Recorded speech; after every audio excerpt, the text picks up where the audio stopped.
تقریبا سال 95 بود که توی یه گروه دانش آموزی عضو شده بودیم و داشتم سعی می‌کردم که فتوشاپ رو یاد بگیرم. با بچه‌ها اتود می‌زدیم، تمرین می‌کردیم، پست‌های مدرسه رو طراحی می‌کردیم. تقریبا 2-3 سال قبل از کرونا من تیز و شان درس می‌خوندم. گذشت وارد مدرسه نجات علومی شدم، مدرسه غیر انتفاعی، و خب یک مقدار از فضای کار کردن با اینا دور شدیم و بیشتر رفتیم سراغ همون درس. سال دهم که بودیم زمستون کرونا اومد. از سر بیکاری یکم تو این سایت‌های کاریابی سال 98 اینا شروع کردم پیدا کردن پروژه. یادم یه مدرسه‌ای بود توی پونیشاک آگهی گذاشته بودن که واسه تولد معلم عربیمون یه پوستر می‌خوایم برامون طراحی کنید، 250,000 تومانم هزینه میدید. کم کم علاقه‌مند شده بودم به این کامپیوتر و فتوشاپ و کارهای گرافیکی و اینجور حرفا.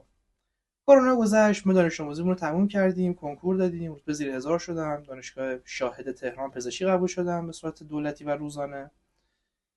ترم یک گذشت، به عنوان مشاور کنکور فعالیت کردیم. ترم دو گذشت، یه کانال تلگرام زدم، توش واسه بچه‌ها آموزش کنکور می‌ذاشتیم، کلاس زیست برگزار می‌کردیم، دوره می‌فروختیم، پادکست می‌ذاشتیم، با اولیا جلسه می‌رفتیم، تحلیل آزمون می‌کردیم، خودمون آزمون برگزار می‌کردیم. توی وبلاایت کانال تقریبا 400 نفره داشتیم که 400 نفر آزمونای ما رو شرکت می‌کردن. واسه خودمون دورانی داشتیم. ترم 3-4 هم به همین منوال تقریبا گذشت و خب ما در همین حین کم کم به مفاهیم بازاریابی علاقه‌مند شدیم. خوشمون اومد از کسب و کار، خوشمون اومد از پول درآوردن. یه کوچولو این مزه پول رفته بودش زیر دندونمون.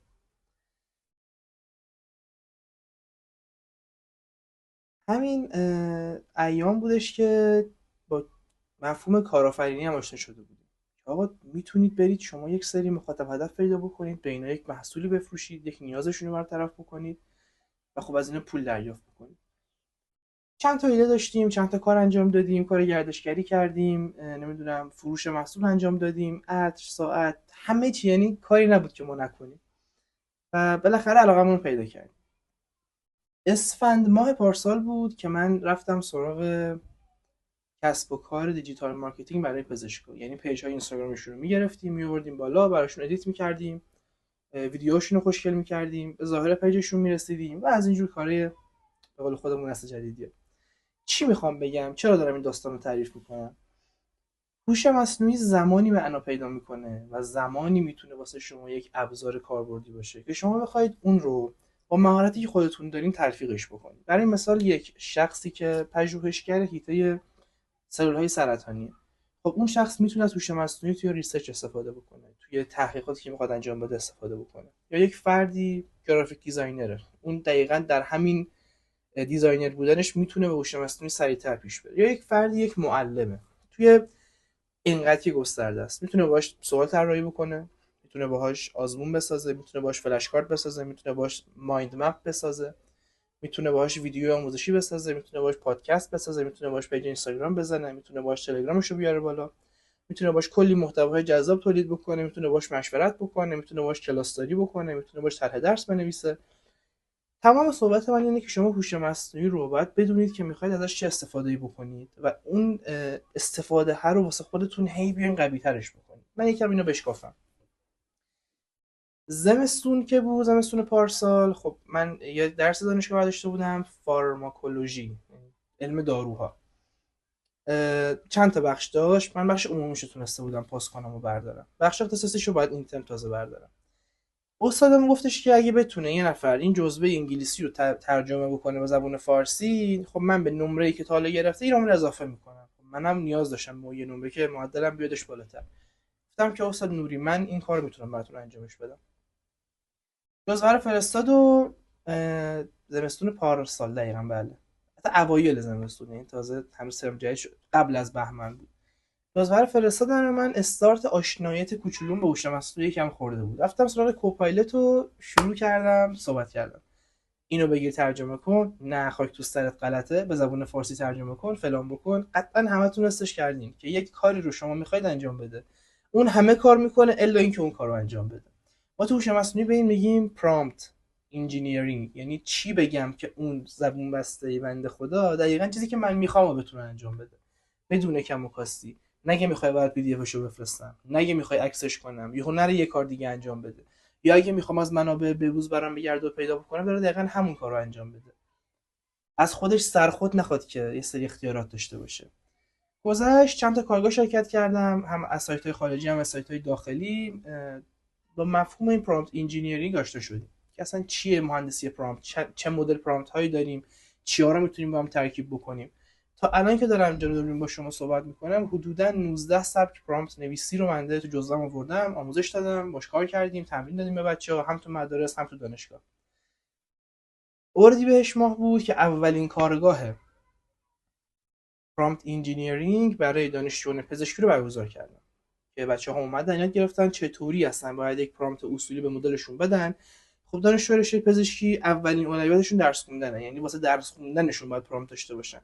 یه پرامپت بهشون بدیم که بتونن برای خودشون نمونه سوال بسازن، یه پرامپت داشته باشن بتونن خلاصه برای خودشون درست کنن، یه پرامپت بهشون بدیم که یه جزوه 600 صفحه‌ای بتونه بهش مثلا 20 تا نکته مهم رو بگه بره اونها رو فوکس کنه بخونه. یه پرامپت داشته باشن بتونن برای خودشون درخت ذهنی بچینن که از کدوم مباحث باید بخونن، کدوم شاخ و برگ داره. این مباحث میشه پرامپت انجینیرینگ که شما یاد بگیرین چی به مدلم بگم که دقیقاً اون چیزی که من میخوام رو انجام بده. میخوام گفتم مدل، منظورم از مدل LLM ها هستن. حالا LLM چیه؟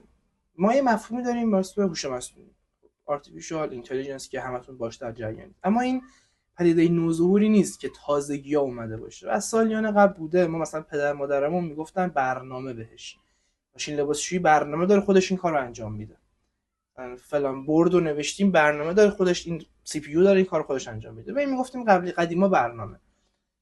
بعد دیپ لرنینگ داریم، ماشین لرنینگ داریم، NLP داریم که توضیح میدم هر کدوم از این یعنی چی. توی ماشین لرنینگ که همون ML باشه، ما میایم بررسی میکنیم که داده ها با هم دیگه چه ارتباطی میتونن داشته باشن. من سر کلاس همیشه به بچه‌ها میگم که فرض کن ذهن تو رو میارم، تمام اطلاعات گوگل و ویکی‌پدیا رو میریزم توش. اسم بچه شمس بود. گفتم شمس، فرض کن همه رو ریختم تو ذهنت، تو باهوشتر میشی؟ همه گفتن نه. گفتم آفرین. مهم ارتباط بین این داده ها و دیتا هاست که تو رو باهوشتر میکنه. تو متوجه میشی که مثلا دارم میگم اگه رئیس جمهور فلان سال فلان کشور این بوده و فلان رئیس جمهور همون کشور تو همون زمان هم ایشون بوده و ارتباط دو کشور اینطوری بوده، آها این ارتباط بین دو تا موضوعه که به شما کمک میکنه یک چیزی رو کشف کنی. پس واسه یک هوش مصنوعی تکثر اطلاعات مهم نیست که تو بیای بهش 1000 تا دیتا بدی، کلی بهش اطلاعات بدی، کلی بهش کتاب بدی، بهش مثال خوبه ها، اما نه اینقدر زیاد. اصطلاحاً اوورلود میکنه، اصلا نمیتونه پردازش بکنه، به دردش نمیخوره. نمیتونه پردازش بکنه که نه پردازش میکنه اما براش کاربردی نیست، براش مفید واقع نمیشه. اما در عوض شما بیا بهش 3 تا دیتا بده، اما رابطه این دیتا ها رو براش درست بیا تبیین کن که آقا رابطه آ با بی اینه، بی با سی اینه. این به زبون خودمونیش نخوام پیچیده‌اش بکنم، یعنی بیا براش مثال بزن. 2 تا مثال بزن. آقا میخوام برام یه آزمون طراحی بکنی، مثال 1 اینطوری باشه، مثال 2 اینطوری باشه. میخوام یک آزمون 4 گزینه‌ای تعریف بکنی، مثال 1 اینطوری، مثال 2 اینطوری.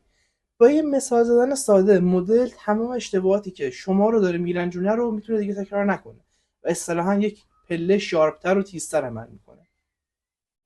بگذاریم این میشه مبحث پرامپت انجینیرینگ که میشه مهندسی پرامپت، که پس ما چی بگیم که هوش مصنوعیمون حالا میخواد چت جی پی تی باشه، میخواد جمنای باشه، میخواد دیپ سیک باشه، میخواد گروک باشه، میخواد کوپایلوت باشه. من ایدئولوژی اینه شما اگه پرامپت نویسی درست رو بلد باشی و هر کدوم از اینا بخوای کار بکنی، خروجی که لازمه رو بهت میده. جدای از اینکه حالا هر کدوم چه محدودیتایی داره، اما با دونستن یک پرامپت اصولی شما نصف راه رو رفتیم.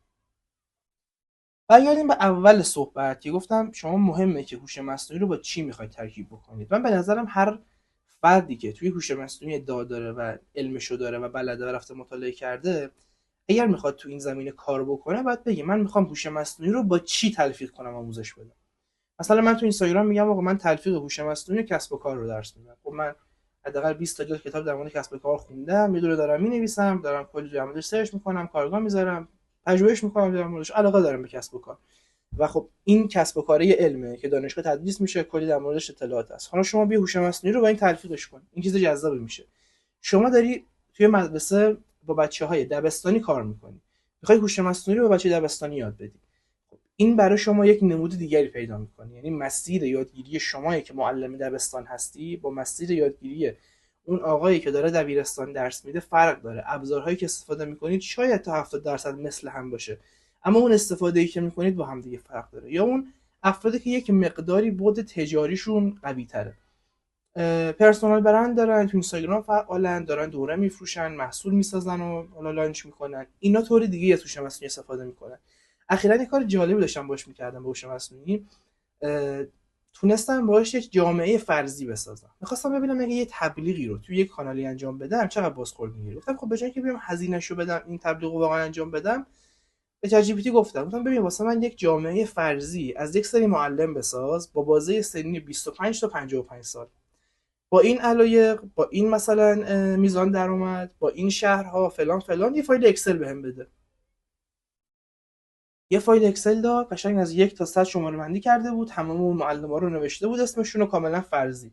گفتم اوکی، حالا این پیامی که من میخوام به گوششون برسونم و به همشون بده، ببین چه ریاکشنی نشون میده. جامعه فرضی ها، میخواستم در واقع یک داده آماری واسه خودم داشته باشم. گفت ببین 69 درصدشون مثلا این پیامو دادن، اینقدر درصد اصلا پیامتو نگاه نکردن، اینقدر درصد مثلا بعدشون اومد، اینقدر درصد مشتاق بودن.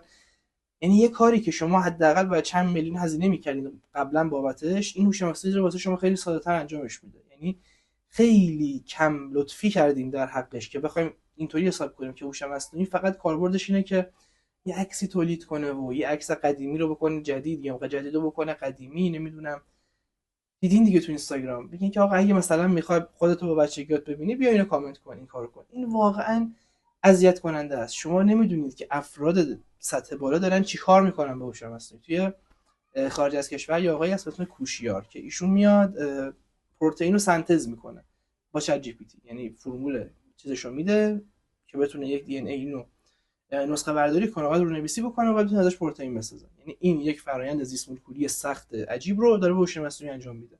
چرا؟ چون به اینجا بحث رسیدیم، من فراموش کرده بودم. LLM ها گفتیم که هوش مصنوعی بوده، بعد ماشین لرنینگ بوده، و حالا میرسیم به LLM ها که از زبان طبیعی یا NLP دارن پشتیبانی میکنن.